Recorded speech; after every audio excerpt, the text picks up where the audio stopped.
Louisiana Beer Reviews. This is a very exciting duo review. This is Hop Bullet Magnum Edition Imperial IPA. Okay, Sierra Nevada, you may redeem yourself with this product.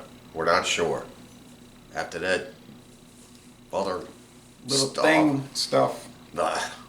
Okay. I've never seen this in my town. I have never seen this before in my town either. I ran across this at my local grocery store, and they had a 6-pack of this for $9.99. I was like, winner, winner, chicken dinner. Comes in at 9.5% alcohol. This is probably going to be a big one. And I'm thinking big beers. I'm thinking like Hurricane, High Gravity. I'm thinking Natty Daddy, big beers. Yeah, those are 8 and 8.5. Yep. Thinking along the lines of those really, really big Schlitz malt liquors. Gold. Yep. Big malt liquors. So they tried selling Schlitz Gold Bull in my town, but it all went out of date. People didn't buy it. I think they bought it once and they thought it was too strong and they didn't go back and buy it anymore. Yeah, I can't find it anymore either. They had it, but they all went out of date and they pulled it. Yeah, we only had it, what, for like 6 months or something? Hey, you can't say they didn't offer it, but it can't make people buy it. And then they tried the, what else did they try? The Colt 45 High Gravity, and they didn't, nobody would buy it. All right, 9.5. That's hood beer. It's not that it's just too strong. People, now they sell Steel Reserve, you know the Steel Reserve 6%? Yeah, you're making me nervous. I'm not going to drop it. Steel Reserve, they sell that consistently at Mathern's. Give me this. Oh, I'm trying, no. No, I don't want you to, like, 9.5. have an accident here. Because if you have an accident, it's not going to be pretty. That glass is not even on the chair. December 14, 2023. Oh, that's pretty fresh. Give me that. Stop. Pick up your glass. You're not breaking my glasses. I'm not going to break it. Why you break your Would own it be glasses? ironic if you were yelling at me about breaking a glass and then you dropped yours and broke it? Then it would be on me. All right. Right? So if you look at it, it does have that consistency of like that malt liquor, that thick malt liquor. And golden like those. Yeah. But, yeah, but, golden. but an ale, not a lager like those. Yeah, just like that Colt 45. Well, actually, some of those malt liquors are ales, but anyway. Oops. Well, this one is an IPA. So it is a ramped up ale. Oh, so they're calling it an India Pale Ale on there?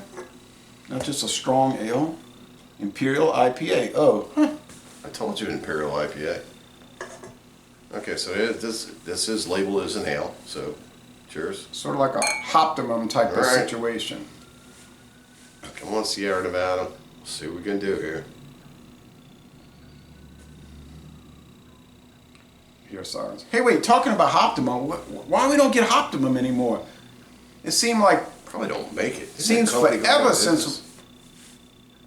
No, Hoptimum wasn't that made by Sierra Nevada? Oh, I'm thinking of something else. With the hop cone head guy? Okay. Who knows? Cheers. Well, I want to get the aroma first. Smells like gasoline. No, I'm just kidding. It smells like strong. It smells like strong barley malt. Yeah. Not wheat. No. Okay, it's very malty. It is malt. Okay, taste. I'm scared, but I'm not really too scared because I do Dome Busters. I got primed for this. Speaks volumes. Hey, but all kidding aside, I had to do an emergency taste challenge later on in the day, because I had skipped over Iron Horse. It's hard, man, when you... Yeah, because Iron Wheel blended whiskey. It's hard when you got to double up because of oversight.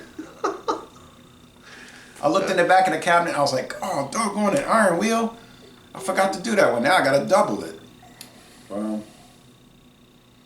Oh, this thing is... Woo. It does taste like those that you're talking about. It's a malt liquor from Sierra Nevada. It tastes like a malt liquor. It tastes less like an IPA. No, it doesn't really taste like an IPA. There is an IPA-ness to it, but it's low. The bitterness is very low. The bitterness is low. I want to look at their website and check this out. This does taste like a malt liquor. Yeah, because it's like medium body, high medium body, dry finish like those have. Mostly dry finish. There's a little sweetness. I think the malt. I think it's full. I think it's a real full beer. It is full. That's why I said high medium. Yeah. It's not like actually heavy bodied, but it's about as close to heavy as you can get without being heavy. I think if you got a natty daddy And this, and created an IPA out of a natty daddy, you would get this. oh no, you're about to really get on the enemies list. No, I don't care. I'm just letting y'all know what it tastes like. It tastes like a really big malt liquor with an IPA backbone. Yeah, because most of those, they never really go above 8.5. And this is 9.5. Now there is the atrocious Earthquake High Gravity, which comes in at 10, but thankfully most stores around here no longer sell it. This is 9.5. That's what I said. I said the Earthquake is the only one I know of that's 10, but thankfully most people don't sell it anymore. I don't know. I'd rather have the regular Hop Bullet. I loved that beer when they first came out with it. Then it disappeared in a I'd snap. rather have it too. This one's too strong. It's too chewy. Like it's like you're chewing the beer. Yeah. And I'm gonna tell you another thing. It's kind of like that doggone double torpedo or super torpedo, whatever it's called. That's 9%. 9%. It's too strong and sweet and like syrupy. This is syrupy. Oh, I don't know why y'all think y'all need to make. Oh, I know why they need to make all these hot, strong ones, because New Belgium's doing it. You know, they got their 9 and their 9.5s. So it's like a race to the top of alcoholism. Like, alcoholism. yeah, really, because it's like tropical. I go to Walmart, they got 12 packs of tropical beer hug. Like, you really need to buy a 12 pack of 9% beer, you know, or 9.5%, I think it is. And then, so they all say, oh, I'm going to put my 9.5%er out there. And then they say, oh, we're going to do it too. Yeah, and the prices are low. Like Walmart's 12 pack of tropical beer hug is like, it's like $16.50. You know, technically, semi-technically craft beer, but it's too strong. I mean, if you want to drink that all the time, you're going to probably run into some life problems. Yeah. I have Keystone Light in my fridge as my standby beer, really. But the good thing about these is I can't drink too many. They're too like, it's just like they're gross after a while. You know, Keystone Light, you could drink that all day. You just don't get sick over it. These will make you literally feel sick. Yeah. This is too much. Like nauseated. I like the way it tastes, but it's, you know, I've got to agree with your argument here.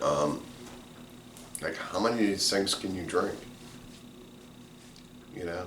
Yeah, maybe one a week. I mean, the goal of tasting beer is not to get drunk. Or not to, you know, where you can't function. It's to taste the flavors and enjoy it and move on. So you're not achieving the goal of what you're trying to say. No, this is like a crash.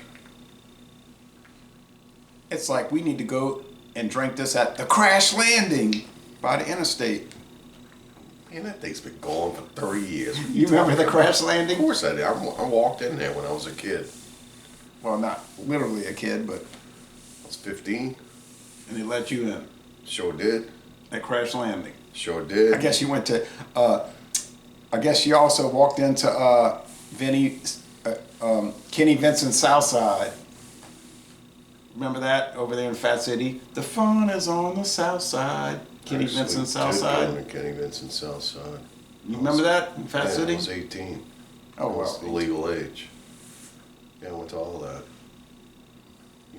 I'm 3 years older than you. What was the other one? It was Kenny Vincent's Southside, and there was another one. It was Kenny Vincent's. I don't know. That was back in the mid '80s. It was the same club. They just changed the name for some reason. That was back in the mid '80s when that area of Metairie was like a hop, and like everybody used to go there. City. They had the Last Stop Lounge, Dino's Rock Box, Uncle Larry's, the Ski Lodge, bunch of places. Kenny Vincent's Southside. But it was Kenny Vincent's was on the other side. It was over behind the Brewing. The good old days, or probably actually the bad old days, but Those were magical times. There ain't nothing for kids to go do now except get online on the internet and pick up fake friends on it. Well, wait a minute. You can go over there to that same area now and go to BSI Comics, get comic books. Unfortunately, the kosher Casablanca Moroccan kosher restaurant closed down, and I never got to go there. All right, but there is still the kosher Cajun deli. All right, so we're going to end this review by saying laissez-les bon temps relais, and y'all go to North Carolina or California and take a brewery tour. But we got to give our scores, so... Yeah, you're closing out without scores. Yeah, I remembered. I don't know. I'm kind of torn with this beer. It's like, it has a good flavor. So on the flavor, it's an A. I'll say 93 out of 100. It's a very good flavor. But part of drinking beer is the drinkability and the enjoyment and not chewing it and all. So that taken into account, I'll still give it an A, 93, but I couldn't drink too much of this. No. No. But for $9.99 a six-pack, I would buy it. You missed a contract within yourself. Well, a lot of times I'm conflicted about my score. Yeah. I'm confused as the title on this Imperial IPA. It doesn't taste like an Imperial IPA to me. No, not really. No. It tastes like a strong ale. Yeah, You know, almost like a strong ale. Go along an the American lines. strong ale. Yeah, going along the lines of a I don't know, just a strong ale. Yeah. So I think it's a little mislabeled. The bitterness, the IPA-ness, it's just not coming It's through. kind of low bitterness, yeah. No, it just doesn't taste like an IPA. Like to me. 3 out of 5. It just tastes like a strong ale, like a really strong, like malt liquor. It's probably 4 out of 5 sugar. So- yeah, it does. It really does. If you said, "Hey, Hop Bullet malt liquor" rather than Maximum Edition, if it said malt liquor edition, I would say, "Great, you hit it out of the park." Or even Magnum. That's exactly what it is. Or even Magnum edition. It says Magnum Edition. It'd be malt liquor edition. Yeah, you said maximum, but that's all right. I thought it said Magnum. Anyway, so if it stated malt liquor edition, I'd say, man, y'all did a great job of making a malt liquor IPA. I don't think you'll see that. So with that said, I gotta give this a 90. I'm gonna give it an A minus. It's not a bad beer. Just call it what it is. If you created a malt liquor, call it malt liquor. Malt liquor. Always malt liquor. You'd be surprised All right. how many people would pick this up and like, oh, Sierra Nevada made a malt liquor? I'm gonna try it. Might want to But sell an Imperial it IPA? Nah. on, might want to sell it on Chefman Tour Highway in that case. But that being said, in fact, I need to go over there and do some beer shopping. Maybe. All right. Not at night. But anyway, Not during the day. Not at all. oh, well, that brings us to the end. Thanks, folks, for watching this very kind of conflicted video because we can't figure it out. No. Thank you very much. I figured it out. I figured out it's mislabeled. Yeah, I guess. But how many IPAs do you drink these days that taste like an IPA? Not too many. Not many. Cheers, kids.